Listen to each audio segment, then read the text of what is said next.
आपका स्वागत है मेरे चैनल मोटा ज्ञान पे। और मैं इस समय खड़ा हूँ ग्राउंड जीरो पे। और आज इस अनशन को पूरे 47 दिन हो गए हैं। और आप देखिए मेरे बगल में कौन बैठे हुए हैं। मुझे मिलके बहुत खुशी हो रही है इनको देख के। आपका एज सर, उम्र कितना है? उम्र होगी 85 से 85 साल। देखिए मेरे साथ 85 साल में काला जी बैठे हुए हैं। एक गवर्नमेंट एम्प्लॉई हैं, वहाँ से रिटायर हैं।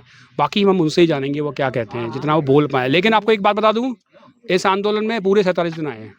ऐसा एक भी नागा नहीं है।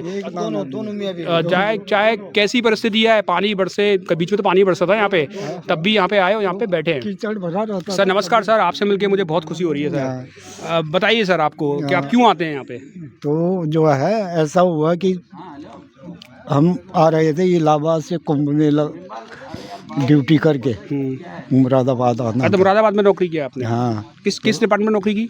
पीएससी में। पीएससी में की। तो जो है आ रहे थे तो सीतापुर के पास में जो है हमारा एक्सीडेंट हो गया। अच्छा, सीतापुर। हाँ। ठीक। कोई बात नहीं। तब क्या करना है? तो एक्सीडेंट हो गया था। बैठ पा रहे? सपोर्ट दे दूं उनको? ना ठीक है बैठ। एक बच्चे को बचाने के चक्कर में एक्सीडेंट हो। अच्छा, एक बच्चे को बचाने के चक्कर में आप कैसे आ रहे थे? अपनी गाड़ी थी। अच्छा, कार से आ रहे थे? ना सरकारी गाड़ी से आ रहे थे। हाँ। तो एक बच्चे को बचाने के चक्कर में एक्सीडेंट हो गया। आपका एक्सीडेंट हो गया? हाँ, पूरी। और 35-40 आदमी थे। एक प्लाटून होता है, फिर कंपनी होती है। तो एक प्लाटून आ रहा था हमारा। तो वहाँ पे जब एक्सीडेंट हुआ तो गाड़ी के चारों पहिए ऊपर हो गए। तो बच्चा तो भाग के आ रहा था, उसको बच्चा था? हाँ। उसको बचाने के चक्कर में अब वहाँ गांव वाले इकट्ठे हो गए। गांव वाले इकट्ठे हुए तो एक बूढ़ा आदमी भी था उनके साथ में। वो अनाप शनाप करने लगे ना गांव वाले। तो बूढ़े आदमी ने कहा कि तुम्हारा मरेगा, इनकी गाड़ी पलटी हुई है, सब दबे हुए हैं, पहले ही इनको तो बचाओ। बच्चे की गलती है, तब तो बच्चा मरा। और तब गांव वालों ने तो वो जो है गाड़ी हमारी, मतलब आपको बचा लिया गांव वालों? आपको बचाया? सामान उमान उतार करके। बच्चे को चोट लगी थी? बच्चा तो खत्म ही हो गया। अच्छा, चला गया था उसमें। हाँ। अच्छा। और तब चोट लगी, तब हॉस्पिटल में रहे। तो मैंने 22.5 साल सर्विस की कुल। और मैं और आपको चोट लगी? हाँ। कहाँ चोट लगी आपको? पीठ में लगी। पीठ दिखाओ। ये चोट उसी समय की है? ये देखिए पुलिस विभाग में है। देखिए क्या इनको ये चोट लगा हुआ है पहले का। ये कमर में इनको बहुत चोट लगा उस समय से। और तब से आपको? हाँ, तब से जो है खराब हो गए ना। अभी ये चोट लगने के बाद आपके शरीर पे क्या असर पड़ा? अब बस शरीर जो है बिल्कुल कमज़ोर हो गया, चल फिर नहीं पाया। इलाज भी चला लेकिन कोई वो नहीं हुआ। चल फिर नहीं पाते हैं? पैरों पे इसका इम्पैक्ट आया? बस सब सारे शरीर पे। बस ये लाठी से चलता हूँ। आप कहीं जाते नहीं है? ना कहीं तो नहीं फिर जाता। यहाँ क्यों आ रहे हैं इतने लोगों तो के यहाँ साथ? पे तो हमारा तो नज़दीक है। राइट। ये नज़दीक पे मेरा घर है। हाँ। अब सभी मैं ये जानना चाह रहा हूँ कि आपको इतनी चोट है, आप ढंग से चल नहीं पाते हैं, तो यहाँ लोगों के लिए आप क्यों आ रहे हैं? ये धर्म का काम है। हाँ, धर्म का काम। क्या आपको खींच रहा है यहाँ पे? कि यहाँ पे सबकी परेशानी दूर हो जाए। लोगों के लिए आ रहे हैं? लोगों को प्यार करते हैं? बिल्कुल। प्यार तो इतना करते हैं कि ये सीधर जो है सब जो है, यहाँ पे हनुमान मंदिर है ना, जरा मैं वहाँ पे भी जाता हूँ, हाथ जोड़ता हूँ। हनुमान जी हमारे पुराने कुल देवता है। तो जो है जरा हाथ जोड़ने वहाँ पे भी जाते हैं। रोड बन जाए?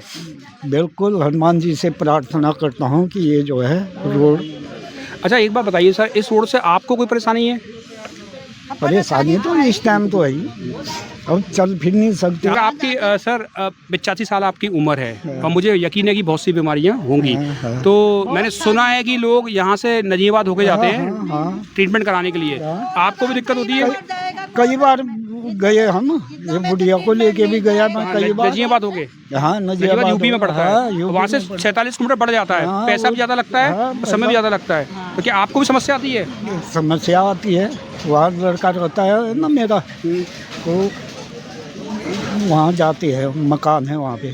अब एक दिन ना 2-3 महीना पहले यहाँ पर रोड टूटी नजमबाद से आगे, सबको पता होगा, बहुत भयंकर इतनी जाम लग गई कि हाँ, जिस समय वो बह गया था, बह उसी गया। दिन की बात है। वो नदी बह गई थी हाँ, वहाँ। पुल को ले गई थी। हाँ, तो हम उस दिन दवाई लेके आ रहे थे और दवाई लेके आ रहे थे, हमारे पास आप इन्हीं की दवाई लेके आ रही थी, इन्हीं के लिए? अच्छा, आपकी दवाई। मेरी दवाई तो इतनी भयंकर भीड़ लगी थी गाड़ी मोटरों की, और नीचे फिसलन हो रही थी, ऊपर से बारिश हो रही थी। अब कैसे आए हम? आदमी तो रोता है तो अंदर के आंसू पड़ते हैं, औरत जब रोती है तो बाहर का आंसू पड़ता है, तो मैं तो रो रही। इनके साथ तो आपको बहुत दिक्कत हुई होगी। हाँ, तो अब बुड्ढा ने कहा तेरे पास तो लांच भी नहीं, थैला एक जोड़ी कपड़ा थे मेरे पास दे दे। तो ऐसी गाड़ी पकड़ कर नीचे बिल्कुल फिसलन हो रखी थी, तो मैं रो रही थी। तो तब तक 2 लेडीज पंजाब साइड की मिल गई, उसके लेडी के साथ में 2 लड़की थी। तो उसने मेरा हाथ पकड़ा, कहा अम्मा रो मत, मैं तो तुम्हारे बंदोबस्त करूंगी गाड़ी का। तो फिर उन्होंने एक स्कूटी में मेरे को बैठाया, तो अम्मा रो मत, तो उसने अपनी चुन्नी से मेरे आंसू पोंछे। मतलब वो गाड़ी बंद हो गई थी चलना, आप अटक गए थे एक साइड। अच्छा, मैं थोड़ा बता दूं, ये उस समय की घटना है जब कोटद्वार में बहुत बारिश हुई थी और एक पुल बह गया था नजीबत रास्ते पे, और आप फंस गए थे एक तरफ पे। तो एक लड़कियां आई, उन्होंने आपको मदद के लिए बोला, पंजाबी लड़की, चलो लोग मदद करते थे। हाँ, लेडी ने मदद करी, फिर एक गाड़ी निकली। और आपके साथ कोई था कि 2 ही लोग थे? बस 2 आदमी अरे थे। सोचो यार, कोई 2 लोग मतलब बुजुर्ग लोग हैं और मतलब ऐसी जगह फंस जाएं जहाँ पे पुल टूट जाए, और रात का समय कि दिन का समय था? हाँ, तो दिन का समय था। वो फंस जाए और डर गए थे वो लोग कि घर कैसे जाएंगे, कैसे और ये जाएंगे? सब इस रोड की वजह से हो रहा है बस। हाँ, तो फिर उसने दूसरी गाड़ी निकली, जब JCB आए उन्होंने पत्थर उतर डाले, तब गाड़ी निकलने लगी। तो ड्राइवर 4-5 घंटे लगे होंगे। हाँ, तो ड्राइवर से कहा कि ड्राइवर साहब गाड़ी रोको, ये 2 वृद्ध आदमी हैं और ये आंटी जी रो रही है, इनको ले जाओ गाड़ी में ना। तो ड्राइवर ने नहीं रोकी, वो गाड़ी के आगे खड़ी हो गई। लड़की खड़ी हो गई थी? हाँ, और लड़की अच्छी लड़की है। हाँ, गाड़ी के आगे खड़ी हो गई, ले काट दे बल मेरे को, काट के दिखा मेरे को। तब उसने गाड़ी रुकाई, तब ये लड़की गाड़ी में चढ़ाई, तब हमारे हाथ पकड़ के उसने गाड़ी में बैठाई। ड्राइवर कैसा था जिसने रोकी नहीं? हाँ, नहीं रोकी ना, बड़ी भीड़ थी, ये कह रहा मेरे को ले जा, दूसरे कह रहा मेरे को ले जा। उस लड़की ने बहुत अच्छा काम किया, उसका नाम पता है आपको?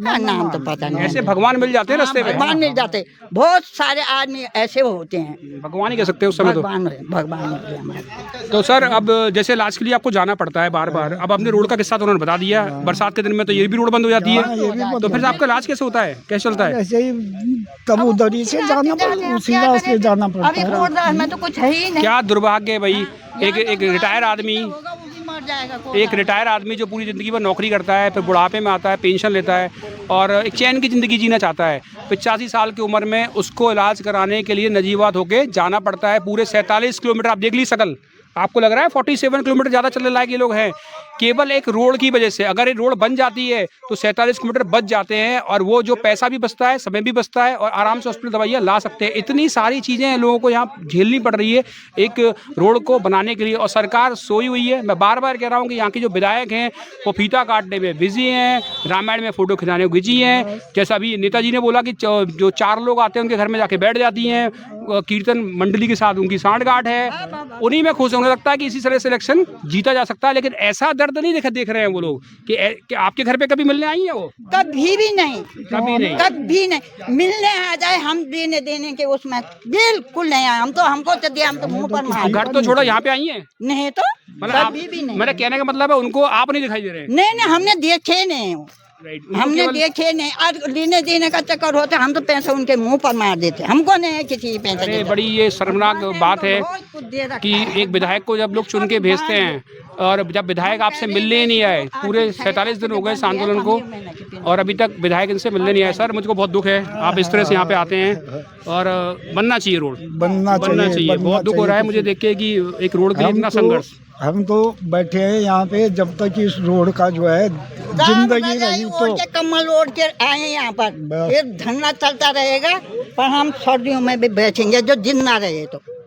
और जो मर जाऊंगी तब भी नेतों की कुर्सी तो मैं फेंकूंगी नीचे, जो मैं मर जाऊंगी तो। काला जी को ये सब झेलना पड़ता है एक रोड की वजह से, और देखिए कितना संघर्ष है, कितना दर्द है इसके आगे, और हम यहाँ पर शब्द नहीं है मेरे पास बोलने के लिए। अब मैं क्या बोलूँ इसको। 85 साल में घर पे रहना चाहिए था, अपनी ज़िंदगी आराम से काटनी चाहिए थी, वो लड़ाई लड़ रहे हैं इस उम्र में। मतलब और कुछ ऐसे बच्चे हैं जो यूट्यूब पे मूवीज देख रहे होंगे घर पे बैठ के, हमको इंस्टाग्राम चला रहे होंगे, उससे पिक्चर देख रहे होंगे, गाने देख रहे होंगे।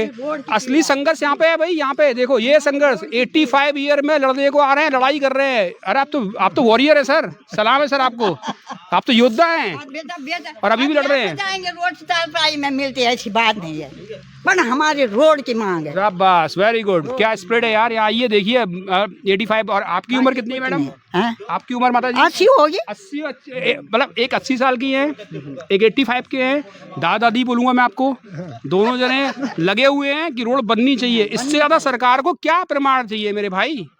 सरकार के आदमी जिन्होंने सरकार में नौकरी की है 85 साल के बाद लड़ रहे हैं एक रोड के लिए, इससे ज़्यादा क्या करेंगे लोग?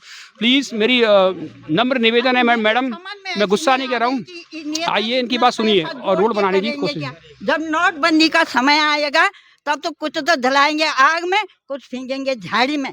अरे दुरुपयोग मत करो, सदुपयोग करो, ये रोड बनाओ। बनाना तुमने ही है, तुम्हारी बनाई परछाई, तुम तो रहे अलग, पर तुम्हारी परछाई बनाई नेता लोग बनाएंगे हैं। पर एक दिन भी तुम नेता यहाँ पर हमारे बीच में आ जाते, हमारा दुख पूछ लेते कि भाई क्या समस्या है, बनेगी तुम्हारी रोड। जब हम खेती बाड़ी बोते हैं तो एक साथ नहीं होती, साल भर 6 महीने लगते हैं। और नाते आ गया मेरा, हाँ नाते आ गया ना। अब नाते कह रहा है पापा जी मेरे को अच्छी लेन पर लगाओ तुम। मेरा लड़का आचार्य मेरे को, वो आ गया। हाँ आजा बच्चे, दादी बुला रही है, आप भी दिख जाओगे। आ गए स्कूल से, इसी के लिए लड़ाई लड़ रही है? हाँ इसी के लिए लड़ रही हूँ मैं। अब ये 7 का समय, अब इसका ये इंटरव्यू हो रखा है संस्कृत में, ये पास हो रखा है। अभी भी कह रहा है कि अब मैं 7 करके वहाँ जाऊँगा। कह रहा जाएंगे कहाँ? हरिद्वार में मकान है वहाँ, वहीं पढ़ूंगा जहाँ मेरे पापा। पढ़ना नहीं चाहता? नहीं पढ़ना चाहता, यहाँ का माहौल ठीक नहीं है। हाँ वो कह रहा है पापा जी तो आप मेरे को अच्छी लाइन पर लगाओ, जो मैं दुनिया की सेवा करूं और दुनिया मेरे को देखे। आप भी तो सेवा कर रही हैं। आपने ये आपसे हरिद्वार मकान मैं दे रहा हूं। मीना जी भी थोड़ा मैं आपसे पर्सनल गुस्सा कर रहा हूँ, आप भी तो इतना कर रही हैं लोगों के लिए, ये नहीं सीख रहा है? ये भी करेगा। आप 80 साल में बैठी हैं धूप में गर्मी में, तो आप तो बहुत कुछ कर रही हैं, तो ये आपसे क्यों नहीं सीख रहा है? कह रहा है कि पापा जी मैं तो। देखो बच्चे अपनी दादी से सीखो, वो कितनी मेहनत कर रही है रोड बनाने के लिए, इसी के लिए कर रहे हैं मेहनत। अच्छा आप क्या करते हैं? संस्कृत पढ़ते हैं? आप पंडित जी इधर आओ, इधर हमारे घर के बच्चा है, तो मेरी मम्मी भी तो काला ही है। आप बैठो, क्या करते हैं आप? पढ़ाई करते हैं। संस्कृत? हाँ। संस्कृत पढ़ रहे हो? हाँ। सुनाओ संस्कृत में कुछ, क्या आता है आपको? श्लोक सुनाओ, एक अच्छा श्लोक सुनाओ। अच्छा नाम बताओ पहले, आपका नाम क्या है? अंकित। अंकित, अंकित कहाँ रहते हैं? अंकित काला, लालढंग चल रहा। और पढ़ते हैं? हाँ। कहाँ पढ़ते, स्कूल में पढ़ते हैं? SPVM पढ़ते हैं। संस्कृत का कहाँ से दिमाग आया संस्कृत करना चाहिए? आजकल तो बच्चे सब फैशनेबल बन रहे हैं, आप संस्कृत सीख रहे हैं, ये कैसा हुआ चमत्कार? पापा को देख के छोटे से ही देखते हैं। अच्छा संस्कृत आपको पसंद है? हाँ। चलो अच्छी बात है, संस्कृत सीख रहे हैं तो बहुत अच्छी बात है। आप यूथ भी संस्कृत सीख रहा है, बहुत खुशी की बात है। अच्छा आपने क्या सीखा अभी तक स्कूल के अंदर, अपने विद्यालय के अंदर संस्कृत में? संस्कृत में सुनाइए मुझे कुछ।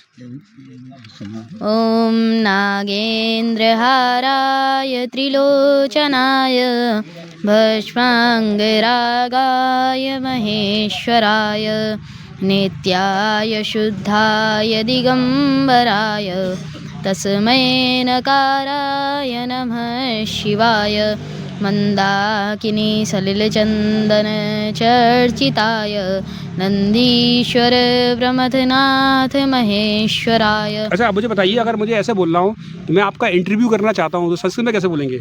नहीं अभी ऐसा नहीं सीख रहा। अरे सीखा नहीं है, राइट, ठीक है, लर्निंग प्रोसेस पे हो। अच्छा पापा को देखा आपने? सुना दे कोई। आप अच्छा क्या बनना चाहते हो? मैं व्यास बनना चाहते हैं। तो अच्छा ये आपको पता है रोड के लिए क्या हो रहा है? धरना। क्यों हो रहा है? क्योंकि जो सरकार है वो रोड नहीं बना रही है। तो रोड बननी चाहिए कि नहीं बननी चाहिए? बननी चाहिए। अच्छा अब देखो आप तो बच्चे हो, आप हमारा मतलब उज्जवल भविष्य हो हमारा ही। अगर ये रोड बनता है तो उससे आपको क्या फ़ायदा होगा? यहाँ से हरिद्वार जाने में ज़्यादा टाइम नहीं लगेगा, और यहाँ पे जो लोगों को परेशानी आती है यहाँ से गाड़ी ले जाने में, तो उनकी गाड़ी भी ख़राब हो जाती है। उनको गाड़ी ख़राब हो जाती है? अच्छा और कहीं जंगल में फंस गए तो पानी बस रहा है, फिर क्या होगा? परेशानी है ना। अच्छा तो बच्चे से मिलकर मुझे बहुत खुशी हुई, बच्चा भी इस आंदोलन के बारे में जानता है। रोड बनेगी तो मज़ा आएगा ना। अच्छा क्या कहना चाहोगी यहाँ के मंत्रियों से, रोड के लिए क्या करना चाहिए? रोड बनानी चाहिए। हाँ बनानी चाहिए, राइट, रोड जरूर बनानी चाहिए, हम भी आपके साथ में ही हैं, ठीक है। बहुत इनसे तो मिली है भाई, बीना देवी से जब भी मिली है वो इतना मेरे अंदर ताकत भर देती है, मैं क्या बताऊँ। अभी भी मेरी मुलाकात हुई 80 साल की भागा देवी से और 85 साल के गोविंद जी से। क्या स्पिरिट है इनके अंदर, और एक रोड के लिए ये लोग लगातार यहाँ पे आ रहे हैं। अब थोड़ा सा यहाँ पे आक्रोश बढ़ रहा है क्योंकि पूरे 47 डेज़ हो गए हैं और ये लोग बस इतनी डिमांड कर रहे थे यहाँ की विधायिका कम से कम एक बार आएँ, इनसे मिले, इनका दर्द जरूर जाने। अब समस्या क्या है, ये लोग ऐसा क्यों कह रहे हैं, क्योंकि यहाँ की जो विधायक हैं श्रीमती पीतू खडूरी जी, वो ऐसे बहुत सारे काम करती हैं, कई ऐसी जगहों पे आराम से उपलब्ध हो जाती हैं, जैसे अगर आपको सलून का उद्घाटन करवाना है वहाँ वो पहुँच जाती हैं बिना किसी प्रॉब्लम के। ऐसे बहुत सारे काम हैं, कहीं पे फ़ोटो खिंचाना है वो वहाँ पे पहुँच जाती है। लेकिन एक 47 दिन से लगातार आंदोलन चल रहा है, वहाँ पर अभी तक ये नहीं आई है और इसी छोटी छोटी चीज़ों की वजह से लोगों में अब धीरे धीरे आक्रोश बढ़ रहा है। अभी भी आंदोलन बहुत अच्छी तरह से स्मूथ चल रहा है। ये लोग इतनी अपील कर रहे हैं कि विधायिका जी यहाँ पे आएँ, इनसे मिलें और एक बीच का रास्ता निकालें जिससे लोगों को रोड मिल सके। और आज की बाइट में यहीं पे ख़त्म करता हूँ। धन्यवाद मुझे सुनने के लिए।